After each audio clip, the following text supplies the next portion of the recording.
Hello student, स्वागत है आपका आपके अपने YouTube channel education with Sanjeev में। मैं संजीव मंडार आपके सामने एक बार फिर एक बेहतरीन सा टॉपिक लेकर आया हूं। आज का मेरा टॉपिक है कि जो हरियाणा में विधानसभा के चुनाव हुए हैं उनका क्या परिणाम रहा, वहां किस प्रकार किस पार्टी ने कितनी सीटें जीती हैं, हम इस पर खुलकर चर्चा करेंगे। और मैं इस छोटी सी क्लास में, इस छोटी सी वीडियो में यह भी चर्चा करना चाहूंगा कि जो रेसलर है विनेश फोगाट, वो कहां से विधायक बनी है। तो सारी चर्चाएं करेंगे। इस बार के सीएम यानी कि नायब सिंह सैनी ने कहां से चुनाव जीता है, इन सारी चीजों पर हम बात करेंगे। और ये छोटी सी वीडियो हमें बताएगी कि इस बार अगले 5 सालों के लिए कौन सी पार्टी हरियाणा में अपनी सरकार चलाएगी। तो ये छोटा सा एक टॉपिक है, हरियाणा में विधानसभा के चुनाव के परिणाम। तो चलिए बात कर लेते हैं। देखिए, परिणाम कुछ इस प्रकार रहे कि हरियाणा में जो आप देख रहे हैं 2024 में विधानसभा के चुनाव हुए। देखिए, कोई ऐसा स्टूडेंट नहीं जो ये नहीं जानता कि वहां विधानसभा की 90 सीटें हैं। कितनी सीटें हैं? 90 सीटें। और इन 90 सीटों पर किस प्रकार परिणाम रहे, यह हमें जानना बेहद जरूरी है। लेकिन हमें यह भी देखना चाहिए कि 2019 में जो इलेक्शंस हुए थे उनमें और जो 2024 में विधानसभा के इलेक्शन वहां देखने को मिले, उनमें क्या अंतर रहा या किस पार्टी ने वहां बढ़त हासिल की। और ये जानकर आप बहुत ही ज्यादा चकित भी हो जाएंगे कि किस बार पार्टियां वहां बढ़त की ओर बढ़ रही थी। तो देखिए, बात करते हैं कि अगर वहां विधानसभा की टोटल 90 सीटें हैं तो इन टोटल 90 सीटों में यदि कोई भी पार्टी अपनी सरकार बनाना चाहती है या पूर्ण बहुमत सिद्ध करना चाहती है तो उसका फार्मूला होता है कि टोटल सीटें, यानी कि टोटल सीटें मैं मान लेता हूं x डिवाइड बाई 2 प्लस 1। यानी कि अगर इस फार्मूले को कोई भी पार्टी फुलफिल कर रही है, कंप्लीट कर रही है, तो वो अपनी सरकार बनाएगी। तो यहां मैं देख लेता हूं कि यदि टोटल सीट्स कितनी है 90, तो डिवाइड बाई 2 यानी कि 45, और 45 में प्लस 1 यानी 46। जो पार्टी 46 सीट्स जो हैं जीत लेगी वो बहुमत हासिल कर लेगी। और ये चार्ट, ये ग्राफ बहुत अच्छे से बता रहा है कि ये जो टोटल क्राइटेरिया था 46 सीटों का, ये वहां बीजेपी ने 48 सीटें जीतकर प्राप्त कर लिया। तो ये तो निश्चित हुआ कि हरियाणा में अगले 5 साल कोई ऐसी ताकत नहीं जो बीजेपी सरकार को हटा दे, क्योंकि बीजेपी सरकार इस बार गठबंधन की सरकार वहां नहीं बना रही बल्कि पूर्ण बहुमत की सरकार वहां बना रही है। देखिए, ये बहुत बड़ा एक चेंज, एक परिवर्तन देखने को मिला। जिस तरह की अटकलें लगाई जा रही थी कि इस बार बीजेपी हरियाणा में शायद अपनी पार्टी ना बना, अपनी सरकार ना बना पाए, लेकिन इस बार एक अजीब ही तरीके से हमें दिखाई दे रहा है कि जहां 2019 के इलेक्शन में बीजेपी की केवल 40 सीटें थी, केवल 40 सीटें, वहां इस बार 8 सीटों की हमें बढ़ोतरी दिखाई दे रही है। मैं ये 2019 के इलेक्शंस का कंपेयर आपको करा रहा हूं कि जहां 40 सीटें थी 2019 के इलेक्शन में बीजेपी की, वहां हमें 2024 में 48 सीटें दिख रही हैं। और मैं ये भी कह रहा हूं कि कांग्रेस की सीटें, इस इलेक्शन में कांग्रेस ने यहां 31 सीटें जीती थी 2019 में, इसकी भी मुझे लगभग 6 सीटें बढ़ती हुई दिखाई दे रही है। अब क्वेश्चन ये है कि ये 6 सीटें और 8 सीटें जो बढ़ रही हैं, दोनों ही पार्टियों ने अपना जो सीट जीतने का क्राइटेरिया था उससे ज्यादा ही सीटें प्राप्त की। ये कौन सी ऐसी पार्टी थी जिसकी जगह ये सीटें प्राप्त कर रही थी? तो ये आप देख रहे होंगे, ये जो जे पार्टी है, इस पार्टी को 0 सीटें मिली हैं और इस पार्टी की पिछले चुनाव में 10 सीटें थी। तो देखिए, ये जो 10 सीटें थी इनकी जगह 0 पर ये आई है पार्टी जिसका नाम है जननायक जनता दल, जननायक जनता दल पार्टी, यानी कि जननायक जनता पार्टी, जननायक जनता पार्टी। ये दुष्यंत चौटाला जी की पार्टी है और इस पार्टी ने 0 सीटें प्राप्त की और पिछले चुनाव में इसे 10 सीटें प्राप्त की। ठीक। और यहां मैं ये भी बता देना चाह रहा हूं आपको कि इस पार्टी की सीटों पर ही बीजेपी ने कुछ पर कब्जा किया है और कुछ पर कब्जा कांग्रेस ने किया है। तो मैं ये बता देना चाह रहा हूं कि पिछले चुनाव में निर्दलीय भी लगभग 6 से 7 सीटें निर्दलियों ने जीती थी, जिनका कोई दल नहीं था। और इस प्रकार चुनाव हमें बहुत अपोजिट देखने को मिल रहे हैं। ऐसा नहीं है कि कांग्रेस ने वहां अपनी सीटें कम की हो या खोई हो, कांग्रेस ने भी बढ़ोतरी हासिल की और 6 सीटें उसने पिछले चुनाव से ज्यादा प्राप्त की। मैं ये भी नहीं कह रहा कि बीजेपी ने अपनी सीटें खोई हैं, बीजेपी ने भी अपनी सीटें बढ़ाई है।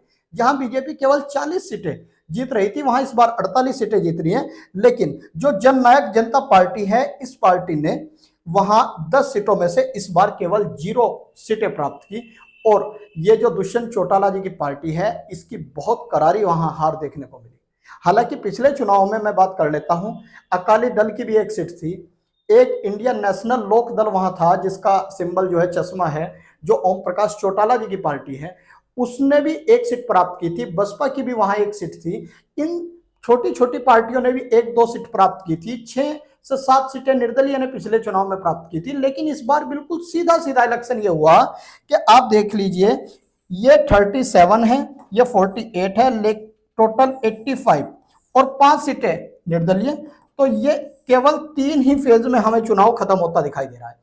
लेकिन अब हमारे एग्जाम की दृष्टि से बहुत ज्यादा इंपॉर्टेंट है कि हमें ये जान लेना चाहिए कि जो ओलंपिक रेसलर है विनेश फोगाट, उसने कहां से विधानसभा की सीट जीती, दूसरे नंबर पर सीट का नाम क्या है, तीसरे नंबर पर सीट किस जिले से है, चौथे नंबर पर उसने किसे हराया है और लगभग कितनी मतों से, कितनी वोट से उसने चुनाव जीता है।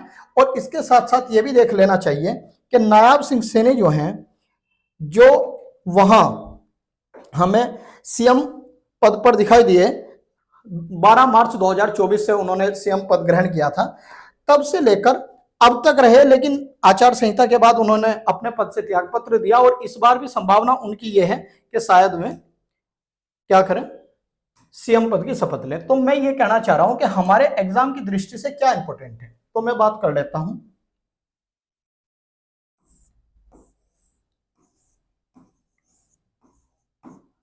विनेश फोगाट, विनेश फोगाट ने इस बार जो सीटें आप देख रहे हैं प्राप्त की, या कहां से इसने चुनाव जीता, तो सीट का नाम है, मुझे लग रहा है ये कलर दिखाई नहीं दे रहा होगा, तो 1 मिनट रुक जाइए आप।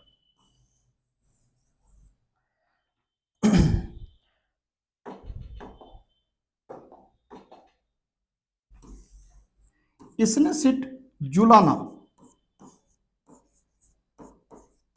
ये सीट थी जुलाना विधानसभा सीट, मैं VS लिख देता हूं।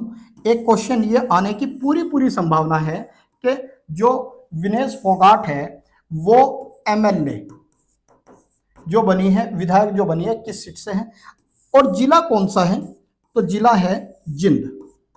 जिंद जिले में यह सीट पड़ती है। इसके साथ साथ कितने मतों से, लगभग 6000 मत मैं लिखना चाहूंगा, 6015 मतों से वैसे इसने चुनाव को जीता है। और मैं ये भी लिखना चाहूंगा कि इसने योगेश बैरागी जी को, एक बीजेपी पार्टी के योगेश बैरागी जी को चुनाव में हराया है। ठीक, तो ये सीट भी अगर मैं बात करूं किसकी थी, तो ये सीट भी जननायक जनता पार्टी की सीट थी, जिसे इस बार किसने प्राप्त कर लिया, कांग्रेस ने प्राप्त कर लिया, क्योंकि विनेश फोगाट जो है कांग्रेस से चुनाव लड़ रही थी। दूसरा मैं साथ के साथ आपको ये बताना चाह रहा हूं कि एक सीएम के रूप में हम देख रहे हैं, अभी बहुत ज्यादा नाम चल रहा है, नायाब सिंह सैनी। ये इस बार लाडवा से चुनाव जीते हैं। कहां से चुनाव जीते हैं, लाडवा से। एक बात ध्यान रखना, इससे पहले ये करनाल से चुनाव जीते थे। और मैं ये बता देना चाह रहा हूं कि ये 11वें नंबर के सीएम थे। अगर मैं 10वें नंबर के सीएम की बात करूं, 10वें नंबर के सीएम की बात करूं, तो मनोहर लाल खट्टर ये सीएम थे। हालांकि थोड़ा सा रफ कर देता हूं, आप ये समझ लेना, मैं इसलिए रफ करना चाह रहा हूं कि मैं ये लिख देना चाह रहा हूं ताकि आपको ये आइडिया रहे के जो सीएम थे।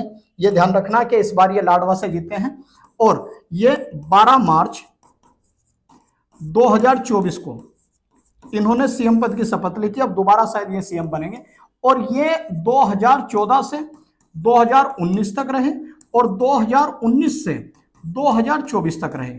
ठीक, ये। और अगर मैं 11वें सीएम की बात करता हूं, 11वें सीएम तो भूपेंद्र सिंह हुड्डा थे, है ना, भूपिंदर सिंह